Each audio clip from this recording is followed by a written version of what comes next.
Okay everybody, for today's workout, looks like there's lots of writing on the board, so I'm going to explain this one thoroughly here for you today. It's a 15-minute AMRAP. You're going to do 1 rep in the first of everything, then you're going to do 2 reps in the second round, and then 3 reps in the third round, and so on, and keep building for the 15 minutes. The first thing you're going to start off with, however, is a set of 10 burpees. If you have a bike or a rower at home, you can do 10 calories instead. If you don't, just stick to the 10 burpees. Then you're going to do 1 right side single arm deadlift, and then you're going to do 1 right side single arm hang power clean, and then you're going to do 1 right side single arm push jerk. So it's a complex. You want to do that whole thing without letting go of your object, so dumbbell, kettlebell, whatever you're using. So once you're done the right side, you're going to do 10 more burpees or calories if you have a bike or rower. Then you're going to repeat those same movements on the left side. You want to pick a weight here, guys, where the set of 1 isn't going to be overly challenging. You can do that unbroken, it's fine.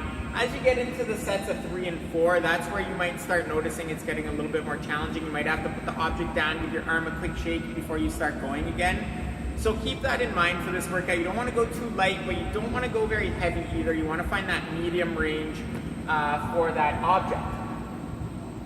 After you guys are done that workout, we have a great afterburner today. A lot of us neglect our thoracic mobility, so the thoracic spine is in between the shoulder blades. It's your upper back. A lot of us are kind of stuck in that slouch position on our computers, typing all day, or driving, or sitting watching TV, that type of thing. So it is a neglected position that we see more and more of coming in through our doors. So we're going with some thoracic mobility first, working on the flexion and extension of the T-spine. Then we're working with some side twisting of the T-spine, and finally we're going for some rotations. Stay tuned for that later in our afterburn video. We'll start next with the warm-up. Okay, for today's warm-up, we are starting off with 2 minutes of some type of cardio. So you can run, you can bike, you can skip, you can swim if you got a pool. So pick something to get your heart rate up for 2 minutes. You can also do burpees. I bet you nobody is going to choose that, but I'm going to say it anyways. After that, we're doing 2 sets of 15 high pulls. So for that high pull, we're just going from a strict position today. We're going to just keep those. You can use a kettlebell, you can use a backpack's a good one for this one. Just put your hands through the top of the straps, and you're just going to pull your object up as high as you can. Notice how I'm leading with my elbows, and I'm trying to engage that upper back when I get to the top, and I'm trying to squeeze those muscles as my object gets all the way up past my collarbone. After 15 of those strict ones, we're going to go for 10 Superman T Raies. So for the Superman T Raies, we're just going to come down to our stomachs, and your hands are going to be out to the side, and we're just going to start off in a relaxed position. So your head and neck are neutral, looking down. Then from here, we're going to raise our legs off the ground, try to keep the feet together, and you're also going to raise your arms nice and high up off the ground. So you're trying to squeeze those shoulder blades together. You're also going to feel your butt squeeze and your low back tensioning up as well. So 10 of those. Don't rush those. I always like to pause for like a second or 2 seconds when I get to the top and make sure I feel that engagement in the areas I talked about. After you're done 2 sets of those, you're going to do 2 sets of 15 Russian kettlebell swings. Biggest pointer to think about on those Russian swings, make sure that that hip comes back and that shin stays straight in the air. So I'm going to look forward, and I'm going to use my hip to pop that object up. Every single time, we're going about eye level here with our weight, and at the top, I'm also thinking about pulling those shoulder blades together. Lots of activation in the upper back, rib cage in. After you're done 15 Russian kettlebell swings, you're going to do 10 single arm presses. So for that single arm press, again, from that side view, we're pulling that rib cage down, squeezing the shoulder blades together before we even press our object.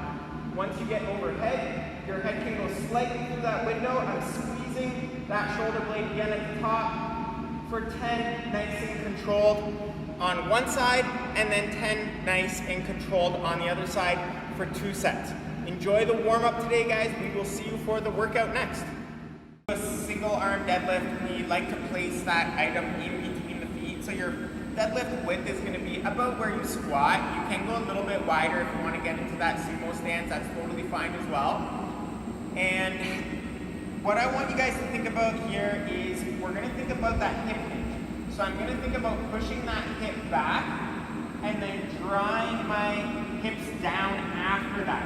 You can see my shin is still perpendicular to the ground. So the difference if I was squatting is my shin would be going a little bit forward. I actually want to push that hip back a little bit, get my hip up in the air a little bit, and then I'm going to hold on to my object. Pushing with the legs, opening with that hip, we're going to push that hip back, and then lower the object again with those legs.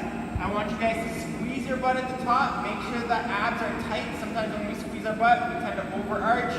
Let's make sure we don't do that. Also notice how my head and neck stay nice and neutral. So when I'm at the bottom of that deadlift, I'm not looking straight, I'm not looking down, but I'm kind of looking just maybe a couple feet out in front of me.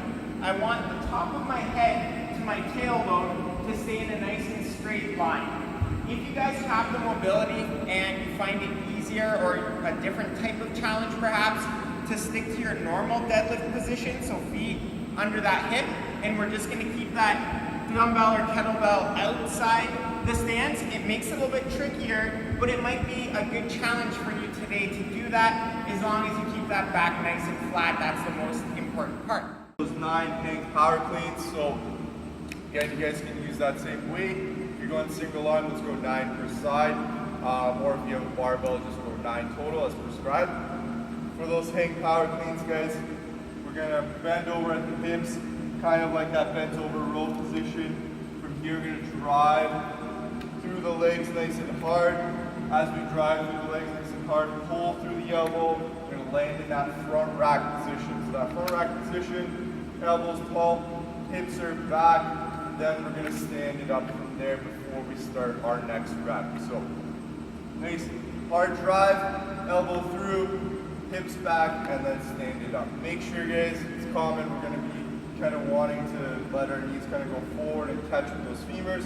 We want to push the hips back as we catch it. So for the push press, remember it's one continuous movement, so you're not re-dipping in the knees. Just make sure you squeeze those glutes, lock out those knees as you extend straight up. So if you're going single object, you can go 10 and 10 per side here.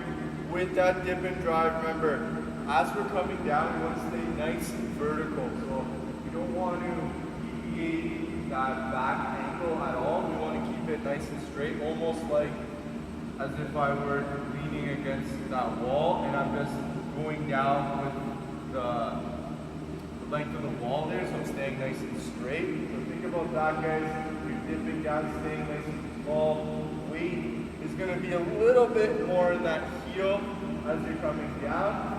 On the way up, guys, driving hard through the legs. As soon as we extend those legs, those knees, we're going to be driving that weight overhead. And again, once we're over here, squeeze your shoulder blades together, make sure they're back and down before you start that next rep. You can go continuously or you can stop in that front rack position if you need to reset. Remember, you're going to dip and drive up. As I'm bringing it down, it's about an inch off my shoulder, about a centimeter there.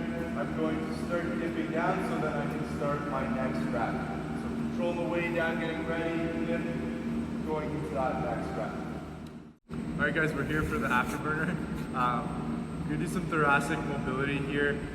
So find yourself a ball or something that's soft that you can kind of rest your back on and almost arch over it.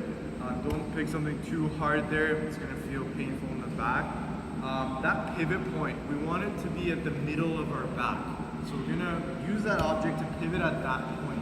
So I'm going to use this med ball here. I'm going to lie back onto it. I'm going to try to pivot at that middle point of my back.